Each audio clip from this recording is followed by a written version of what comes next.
Well, welcome to the latest in our series of Inside London Scottish. Now, anybody who regularly passes the athletic ground here over the last few weeks may have noticed, well, what seems like a bunch of school kids out here training with some older men. Well, you wouldn't be wrong, because actually this is the School of Hard Knocks, and I'm delighted to say that our main sponsor, Deutsche Bank, has been involved in supporting the School of Hard Knocks.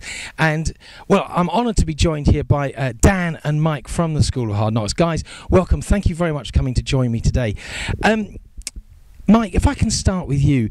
You were in the original School of Hard Knocks on Sky back in 2010. I think you were the skipper of the side. And what was the intention of the School of Hard Knocks?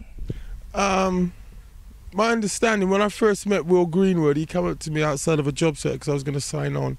And he was saying using rugby as a vehicle to get people back into employment. So that was the main emphasis. Now, look, it's fair to say you had a tough upbringing, and you know, not all of your childhood was a great childhood from your own experiences. Just tell us a little bit about that so we can get some context around it.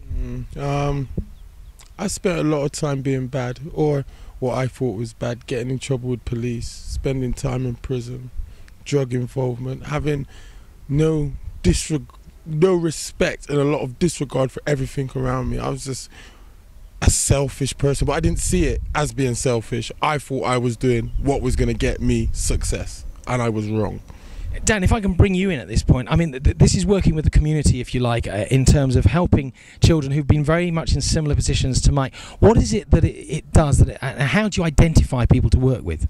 The aim of the programme is to re-engage disengaged youngsters. So what we're doing is we're talking to the local schools around Hounslow, Twickenham, and we're looking at taking the pupils in Year 9 who are at danger of permanent exclusion or are long-term excluded, and looking to re-engage them and kind of try and prevent what happened to Mike happening to them. So it's a preventative tool rather than a kind of... Not a remedial. Yeah, rather than a remedial tool, yeah. What sort of age is Year 9 we're talking about? So Year 9 we're looking at 13 and 14-year-olds.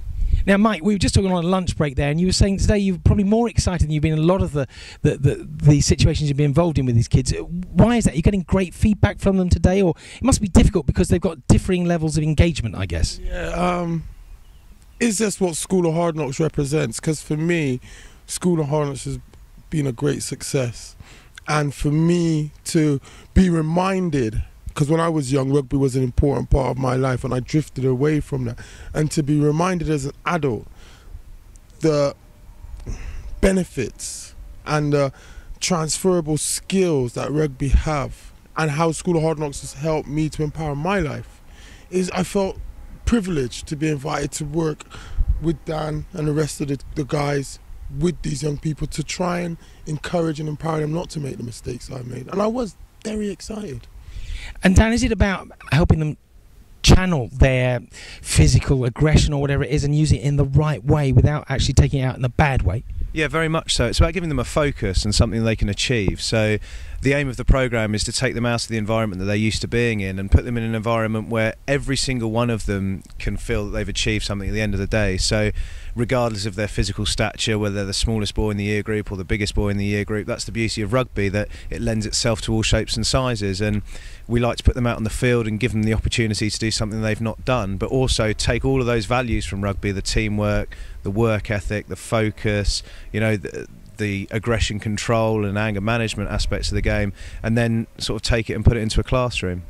And Mike, it's very much about working for each other rugby, isn't it, as well? So it's actually, yeah. Definitely, without a doubt. And like, I mean, even this morning I was revising the core values of the RFU to learn it with the guys, you know, so they get the same. Because for me, rugby is becoming a massive part in my life, and I love that. And I just want to share that with people, and hopefully these young kids will get it and move forward in a positive way.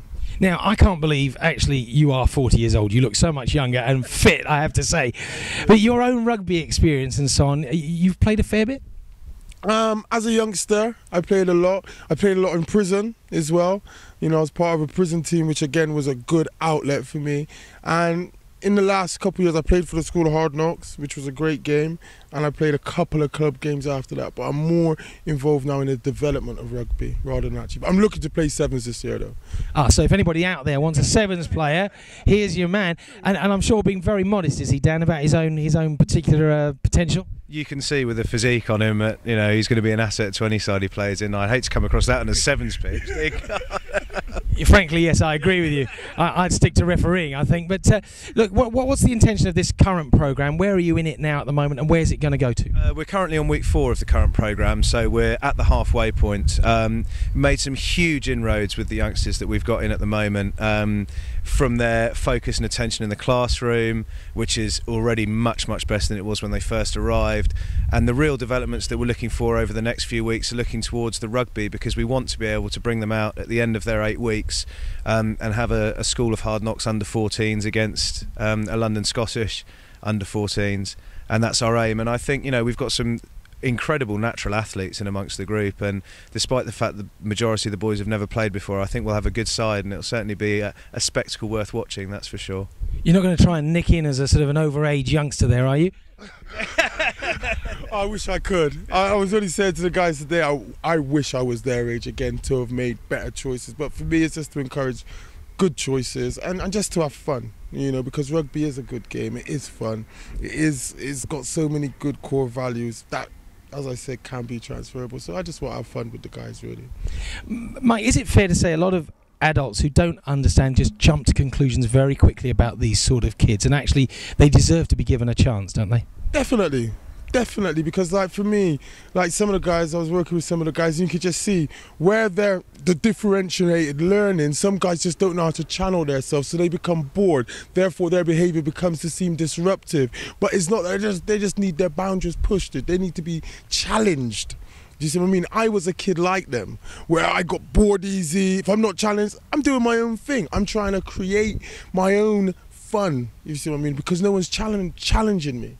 So, and I think these kids are just the same. They're good kids, like I always said to them. I'm not challenging you as a kid, because I got all of you are good kids. It's the behaviour and the bad choices.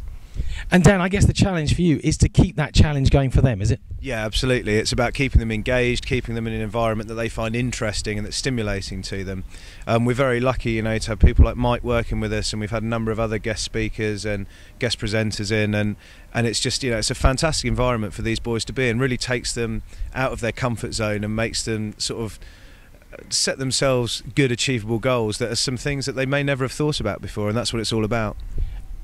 If I give you the last word, Mike, what would it be if you wanted to say to people watching this in terms of these kids and what they're doing? What would it be? Collaboration and teamwork, respect. That's rugby, man, and it can make a massive difference. Guys, thank you very much. I know you've got to get back and conduct the rest of the training session. Look forward to seeing the rest of it, and certainly look forward to seeing it. When can we expect to see it? Do you know? There'll be a video being released at the end of the course, which I'm sure we'll have up on the Scottish YouTube pages and things like that. So I would anticipate there being something up within the next 6 weeks or so. Fantastic. Enjoy the afternoon. I look forward to seeing you in the sevens, guys. Thank you very much. Fantastic. Great, guys.